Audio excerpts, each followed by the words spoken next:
Hello, everybody, and welcome to Orlando for the NFL owners meetings. I have accomplished the cross-country flight. I went down by Disney World right now, and I didn't go into the park. I went to, it's called like Disney Lakes or something next to it. I wanted to go check it out, see if I could have some dinner. I did have some dinner, and I also did see a Ghirardelli Square, and I was like, I just flew from San Francisco, and here's Ghirardelli Square again. They said it was San Francisco quality. I did take a picture, but I'm not going to bother showing you. It looked like Ghirardelli Square, same light bulbs and everything on the marquee sign. But anyway, we are here. The agenda for this week is simple. John Lynch tomorrow, breakfast with Kyle Shanahan on Tuesday. At some point in there, Jed York is going to speak, and the big league party is Tuesday night. That's one of my favorite events of the year. Shanahan, York, Lynch, all those guys are going to be at the big league party on Tuesday night here in Orlando at the Ritz-Carlton Grand Lakes. That's where the owners meeting is every year. Speaking of that, we've got the NFL coaches and GMs photographed. And this is a very fun annual tradition to take a look at the group picture that they take on Sunday to begin the owners meeting. So here are the coaches, and here are the GMs. If you want to see Kyle Shanahan, well, we can zoom in on Kyle Shanahan. There he is, right there, right behind Matt LaFleur, next to Antonio Pierce, Kevin O'Connell. There's Sean McVay, Sean McDermott. Oh, and look who else has crashed the NFL coaches picture. None other than Jim Harbaugh himself, next to Andy Reid. There's Dan Campbell. Robert Sala's got the beard going next to Dan Quinn, NFL head coach once again for Washington. There's Jonathan Gannon over on the right. But Kyle Shanahan, happy to be there. Maybe not, but we can say that he is. We'll see him this week. NFL GM picture. Well, first we'll find John Lynch. Always looks happy to be there. And I don't think he's faking it. John Lynch, he's a good people person. He's great for these kind of events. There's John, bottom left of the photo. Could look through the other GMs. Oh, there's a new one. There is Adam Peters, the former 49ers assistant general manager. There's Rand Carthon, formerly of the 49ers as well. And if we want to talk former 49ers on the very right, here you have Trent Baalke himself. So that is the GM picture. This is the coach's picture. We're awkwardly zoomed in on Kyle Shanahan, so we'll zoom out. Oh, there's D'Amico Ryans. Can't forget about him. Right in the middle behind Jim Harbaugh. The Harbaugh brothers in the middle, John and Jim. One of my favorite events of the year, the release of the coaches group photo and the GM group photo at the NFL owners meeting. So anyway, back to the agenda this week. It is Lynch, Shanahan, and York somewhere in there. I'm not sure exactly when Jed York will be, but we'll have breakfast with Kyle Shanahan on Tuesday. Tomorrow around lunchtime, talk to John Lynch. So be sure to hit the subscribe button, hit the like button, comment, do whatever. Make sure you're plugged in because I'm going to have a lot of updates this week. As the 49ers continue to construct their roster, they've got about 18, 19 spots left on that 90-man roster. They have 10 draft picks, so obviously they still have at least some work to do in free agency. Maybe the most marquee position that they will sign moving forward in all likelihood will be the safety position. We're going to get an update on Julian Blackmon, the former Indianapolis Colt who visited the 49ers late last week. We can ask about Justin Simmons this week. We can ask about the salary cap situation. We can talk about the 49ers offensive line. There's a whole lot to discuss, including the new rules that might be implemented. The one that made some headlines today is the new kickoff rule, which passed through the competition committee today with an amendment. They made a little tweak, but it still has to pass through the owners tomorrow. But I think this new kickoff rule is interesting because the NFL has needed to do something. They basically legislated the mass amount of kickoffs out of the game recently by moving the football up and allowing kickers to just boot it through the end zone with greater regularity. So the NFL's wanted to add returns back to the game.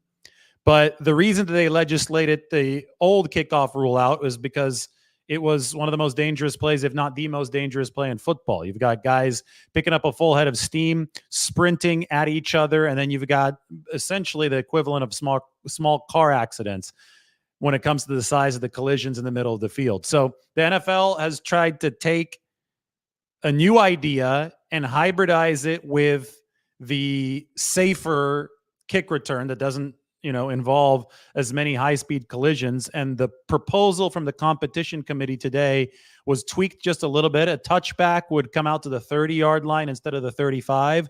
But just to explain this, in case the owners do approve this tomorrow, the kicker is going to kick from back here, from his own 35-yard line. That's going to remain unchanged. However, all of the specialists who are covering the kick are now going to line up at the 40 on the other side of midfield. So the kicker is going to be way behind. You could even see it up here. Maybe we should just use this top one. The kicker is going to be way behind his team, his coverage team. Kicker back at the 35, his coverage team at the 40. The receiving team can line up at the 35. There has to be a 5-yard gap in between the receiving team and the coverage team. You've got to at least have 9 men right near that line and only 2 returners. Now, as far as the actual kick goes, it has to land in the landing zone, or else it's going to be an illegal procedure penalty. Or if you want to boot it through for the touchback, it's going to go out to the 30-yard line, not the 25. It will go out to the 30. But if it doesn't land in the landing zone, then it's going to be an illegal procedure penalty that goes out to the 40-yard line, which nobody wants. So you want to kick it into this landing zone between the goal line and the 20. In theory, and I think the theory is correct, it's going to encourage more returns. And because these guys that are covering the kick can't move, they can't cross the 40 until the kick enters this landing zone, in theory, there are going to be fewer super high-speed collisions that happen when players have a chance to wind up and sprint almost the length of the entire field before hitting somebody. Players are going to have to wait and start from a stopped start, and they're not going to have as much room to pick up a full head of steam. So what you're going to have, in my opinion, is more returns. That's the NFL's goal, is to reinstitute the return. You also theoretically are going to have less dangerous returns. So my question is, will the 49ers be more inclined to let standard weapons, guys like Christian McCaffrey and Deebo Samuel, return kicks if this does indeed pass? Because the reason you don't like to put Christian McCaffrey back there right now is because the kick return is an inherently different play than the standard whatever Christian McCaffrey is going to be doing on offense. Because whenever Christian McCaffrey is moving on offense, guys don't have 50 yards to get a full head of steam to try to decapitate him. If this new kick return rule passes, this new kickoff kick return rule passes, then you're going to have guys obviously starting from much less aggressive positions to the point where the 49ers might be a little bit more willing to let their superstar players handle the football. Also, because all these kicks, if you want to avoid either a penalized touchback, not a penalized touchback, but a touchback that obviously doesn't set you up as the kickoff team if it goes out to the 30, or if you want to avoid the procedure penalty, since all these kicks have to go to the landing zone and kickoffs, will be encouraged to set up returns, it should incentivize teams to put their best ball handlers back there. There's going to be much, much greater incentive. The 49ers have already put Deebo Samuel back there occasionally. I do wonder if a rule like this would encourage them to do so more often. I watched Christian McCaffrey return kicks and punts at Stanford. I do wonder if a rule like this would encourage them to do so often. All that I do know is the 49ers still do require a return specialist. They no longer have Ray McLeod. He signed with the Atlanta Falcons. One of the holes on this roster right now, and they still have a lot of time to fill it, 19 spots to go, but one of the holes right now is that they do not have a return specialist. And let's just be honest right now. The 49ers might look at this kick return change and say, we already have the guys on the roster that can handle this. We can put our star players back there on the kick returns if this rules change happens. But the punt return rules are not set to change. And punt returning is a very specialized job. And I think that the 49ers do need to find a replacement for Ray McLeod. And that's probably something that they'll be working on moving forward. It's definitely something that I'll be asking John Lynch and Kyle Shanahan over the course of this week. This weekend's NFL news was quiet, but the headlining piece, I think, does apply to the 49ers. Former Kansas City Chiefs cornerback L'Jarius Sneed was traded to the Tennessee Titans, and Rand Carthon, who I just showed in the GM picture, for a very low cost. There was a 7th-round pick swap involved, but that's nothing. The Kansas City Chiefs received only a 3rd-round pick in 2025, next year, from the Tennessee Titans for L'Jarius Sneed. And then the Titans turned around and gave Sneed a deal worth $19 million annually, which ranks amongst the top 5 in average per year of cornerbacks. To me, the further we get away from it, the more amazing it is. The 49ers were able to fetch a 1st-round pick for DeForest Buckner back in 2020. Now, you can argue all you want about what the 49ers did with that pick. Obviously, Javon Kinlaw was not the most productive player for them, and the knee injuries and all of those hardships obviously contributed to that situation.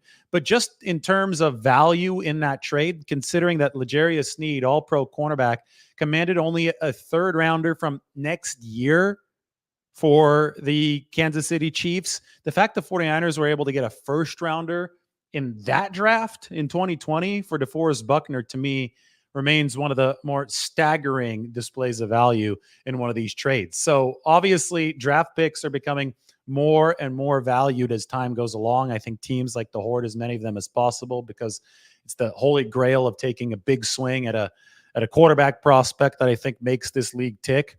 But when we look at the implications for the 49ers here, I do think that they are significant, because a lot of people are talking about Brandon Aiyuk's potential trade value as something like, oh, maybe a team will offer a king's ransom to the 49ers and they'll be willing to move off of Brandon Aiyuk. Well, if L'Jarius Sneed went for only this, it's really hard to see Brandon Aiyuk commanding a 1st-round pick. And I think that it would take more than that for the 49ers. I think they probably even need a player in return, a 1st-round pick and a player. Supposedly, that's what they were asking Jacksonville, which qualifies as a king's ransom. And I've said all along, the 49ers want to keep Brandon Aiyuk. The 49ers have paid their own. The 49ers want Brock Purdy to maintain a weapon with whom he has great chemistry. Aiyuk is a sensational player. He's one of the best separators in the game. He's a true X receiver. He's obviously also a really good blocker. It makes perfect sense for the 49ers to want to keep him. But if a team came with a treasure trove of picks, a massive haul, and offered it for Brandon Aiyuk, then the 49ers would obviously have to think about it, because they could theoretically use that treasure trove, which I think would have to include a 1st-round pick. They could theoretically use that to make their team better now on a more cost-controlled basis. But the fact that Sneed went for this suggests that it's going to be really hard for Brandon Aiyuk to go for anywhere near a price that the 49ers would sit down and entertain. That's why we talk about king's ransom. It is hard to attain a king's ransom. That's why it's so much more likely that Brandon Aiyuk remains a 49er. You can never say never with anything in the NFL. You can never say never, because stuff happens. Stuff is offered. DeForest Buckner went for a 1st-round pick in 2020. There's, every man has his price, right? But in this case, when you're looking at the marketplace for somebody like L'Jarius Sneed, when you're looking at the potential marketplace for somebody like Brandon Aiyuk, especially with what looks like a good receiver class in this draft, it probably means that Brandon Aiyuk is staying put, because I just don't see the 49ers getting a price that would interest them in moving Brandon Aiyuk, because the goal is to get better now. If you're the 49ers, the goal is not to start bleeding talent now, then having to bring in another receiver and train him and get him to the level that Brandon Aiyuk is at now. I mean, Aiyuk is at an elite level. It took the 49ers a little bit of development to get him here. Development takes time, and the 49ers are short on time right now. The 49ers want to win a Super Bowl soon. This is a team that's built to win now. They've restructured some of their defense over the course of this offseason, which brings me to the next thing. This is the Team Improvement Index, and I'll talk about Charvarius Ward in a second. I know that I was going to talk about L'Jarius Sneed and the 49ers cornerback play, but this points-based improvement in NFL plus minus based on offseason roster moves and draft value, look at where the 49ers are. They've kept it about even. They've treaded water right by Jacksonville and New Orleans. They're definitely not struggling like the Ravens down here, or the Cowboys or the Bills, teams that have slid a lot this postseason. They didn't pick up a new quarterback like the Atlanta Falcons did. That's why the Kirk Cousins-led team is at the very top. But the goal of 49ers free agency has been to maintain what many think is the best roster in the NFL. And they've done that. They've stayed right here. They've treaded water. They've done that while making this roster cheaper, younger, and more durable, all while they have 10 picks waiting for them in the 2024 NFL draft. So the 49ers have so far on paper, and I'll put it back up there again, have set up what they've wanted to set up this offseason. They have managed to keep a very strong roster on paper at the same strength, but they've made it more durable and they've made it younger with that defensive overhaul. If you want to look at the defensive overhaul, as you can see, a lot of the talent, the new talent is concentrated on the defensive side. The 49ers have managed to stay in this spot without big time regression to set up an NFL draft where they're going to have 10 picks. So that's what we're going to talk to John Lynch about this weekend. That's what we're going to talk about to Kyle Shanahan about, Jed York, the 49ers' ability to do this with free agency and set themselves up for more moves moving forward. Now, back to L'Jarius Sneed, because he went for $19 million a year on his new contract to the Tennessee Titans. That is top 5 cornerback money. The 49ers just so happen to have all 3 of their projected starting corners, and I'm including Isaac Yiadom, their pickup from the New Orleans Saints this free agency. But between Yiadom, Charvarius Ward, and Deommodore Lenoir, all 3 of these guys are only under contract for this season. So it's going to be time to pay cornerbacks after this season. And hell, it's probably even time to think about paying some of these guys now. Deommodore Lenoir is eligible for a new contract. Charvarius Ward, he's a veteran. He's always eligible for a new contract. And they just signed Isaac Yiadom. So obviously they're not going to give him a new contract. But those 3 top guys on the depth chart, if the 49ers don't make any contractual moves before this time next year, all 3 of those guys are going to be with different teams. So my question, based on L'Jarius Sneed picking up $19 million a year, is what are the 49ers going to have to pay Charvarius Ward? Or by extension, Deommodore Lenoir? Or by extension, Isaac Yiadom, if he continues to play as well as he did down the stretch for the New Orleans Saints last year? Charvarius Ward, as an all-pro, might be a $20 million player. In which case, well, we talk about inflection points this offseason. This would be a very interesting decision for the 49ers, and maybe one where they would have to let Charvarius Ward walk next offseason and instead pay somebody like Deommodore Lenoir if they don't extend him earlier this offseason. I don't think the 49ers can take 2 high-priced cornerbacks and pay them both in the same offseason. I don't know where exactly the sink is going to overflow, but with Brock Purdy due for his money, potentially next season, we think that's the way that things are trending, with this roster getting more and more expensive, assuming that Brandon Aiyuk does get paid this offseason, especially since that trade market just doesn't seem to be all that lucrative as far as a potential return for the 49ers. With all those expenditures likely happening for the 49ers, it really is hard for them, in my opinion, moving forward to think about paying 2 cornerbacks, which is why this draft might include a pick of a cornerback that's very promising, that the 49ers use a relatively valuable pick on. All this is the business of football, and we have to see what the 49ers will do to try to keep this roster as strong as possible. They've already laid a lot of the groundwork for future moves with what they've done this offseason. And that's so far this offseason. We've seen the defensive rehaul, a unit that dropped from number 1 to number 12 from 2022 to 2023. We've seen the replacement of their defensive coordinator. The offense was number 1 last year, so it makes sense. They've wanted to keep it together as much as possible. But I'm sure that they have more plans, draft picks, including their first rounder since 2021. So that is the look at what's going on here in Orlando. Here is another look. These are the NFL head coaches. These are the NFL general managers. Going to see all of these guys over the course of the next few days. This is the annual spring league meeting. Always happens around this time of the year. Last year it was in Arizona at the Biltmore. This year it's at the Ritz-Carlton in Orlando, and then it's going to be at the Breakers in Palm Beach a year from now. They run a rotation with the NFL meetings in spring, and we are on the Orlando part of the rotation.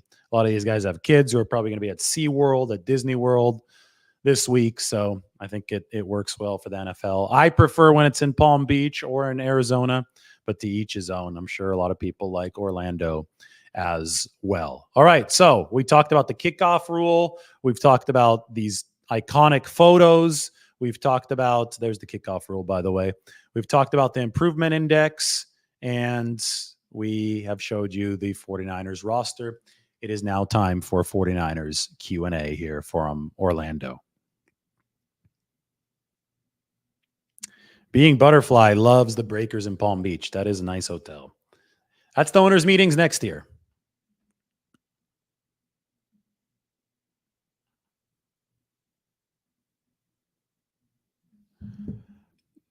I don't know why Go for Broke is talking in all caps right now, but he is correct. We don't have news of Juwan Jennings signing his tender. That was a false report.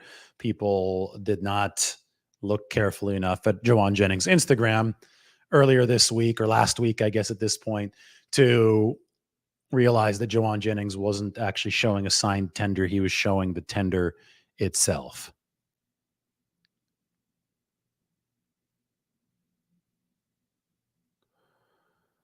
I've made a video about this. I do think the 49ers are going to pick up another running back, either through undrafted free agency or the draft. They just don't have the requisite amount of bodies in there. And this is nothing against the guys they have right now, but you could see here they have 3 running backs. They don't have any practice squad depth, and that's, one thing you have to mention is they normally like carrying 4 running backs on the 53-man roster. That's not including Kyle Juszczyk. So I think the 49ers are in a position where they will add a running back moving forward.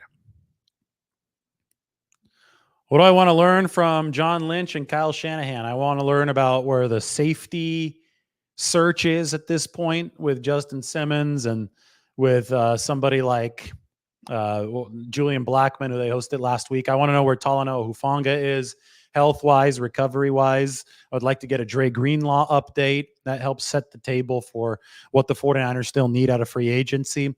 I think it's obvious what they're targeting along the offensive line in the draft, because there's so many pieces there that are only under contract for a short amount of time from this point forward. Trent Williams obviously is under contract for still a little while, but he's going to be 36 this year. Aaron Banks only under contract for 1 more season. Colton McKivitz, they just extended, but I think they can raise the ceiling at right tackle. But I would love to talk to them about the offensive line and maybe get a little bit more information on plans there moving forward.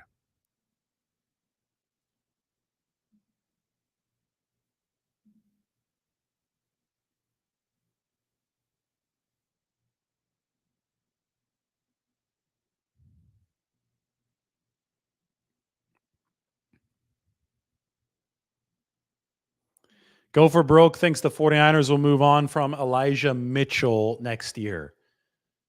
I mean, he's only under contract through this season, so they would have to re-sign him as pending free agent if they're going to keep him moving forward. So it's possible that the 49ers move on from Elijah Mitchell. I think a lot of it will depend on what he does this season. I do think that his availability has been a concern for the 49ers, so you always have to keep that in mind.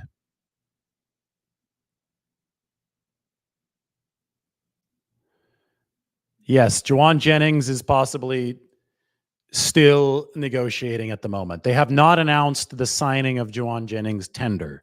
I will ask Kyle Shanahan and John Lynch and all those guys about it this week, but that has not yet been finalized.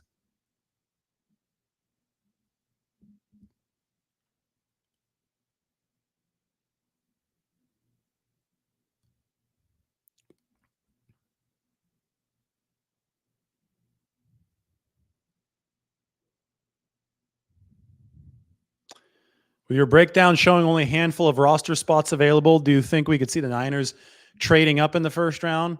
And what would you see them targeting with the pick? I think if you trade up in the first round, you're going for an offensive lineman. tackle, probably, because tackles are going to go higher in the first round than interior linemen. So I could see that happening. And I've said this multiple times because this roster is already pretty damn stocked if you're the 49ers. So if you have 10 picks and you don't feel that a lot of the picks will have a fair chance of making the 53, you consolidate the picks and you zero in on a player who you really think can be a difference maker. And the one spot where they really, really do have to bolster, even in the short term, I do think is offensive tackle. I mean, you could use even a swing tackle for now, or somebody that can eventually usurp Colton McKivitz over the course of this season and let Colton McKivitz be the swing tackle. That's all on the table for the 49ers moving forward. All right. Thank you, everybody, for the questions.